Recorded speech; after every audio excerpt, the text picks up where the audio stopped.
Tapi di antara cara meraih keberkahan, sering baca Quran. Bukalah harimu dengan baca Quran. Atau baca Al-Quran sebelum apa? Sebelum tidur.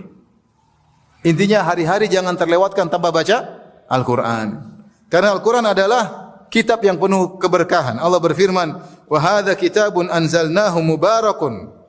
Dan inilah Al-Quran yang kami turunkan penuh dengan keberkahan.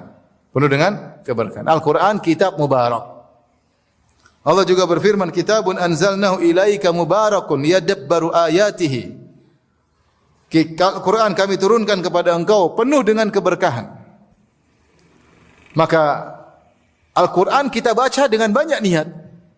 Di antaranya niatnya untuk misalnya, sebut para ulama, di antara niatnya misalnya untuk mencari petunjuk. Allah mengatakan, "Inna hadzal Qur'an yahdi lillati hiya aqwam." Sungguhnya Al-Quran itu memberi petunjuk kepada yang terbaik untuk belajar.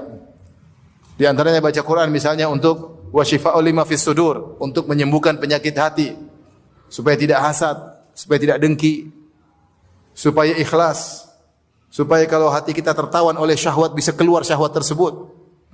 Banyak penyakit hati kita, di antaranya dengan baca Al-Quran. Di antaranya misalnya kalau orang penyakit fisik, dia boleh baca Quran dengan niat untuk meruqyah apa? Dirinya. Di antaranya untuk cari keberkahan. Dia buka harinya dengan baca Al-Quran, harinya insyaAllah penuh berkah. Beda kalau seorang hari-harinya baca Quran, dia pasti merasakan perbedaan dalam kehidupannya. Beda kalau dia tinggalkan hari tersebut tidak baca Quran sama sekali. Dia pasti merasa ada keberkahan yang hilang. Oleh karena seorang muslim jangan sampai tidak baca Quran setiap hari. Harus baca meskipun sedikit.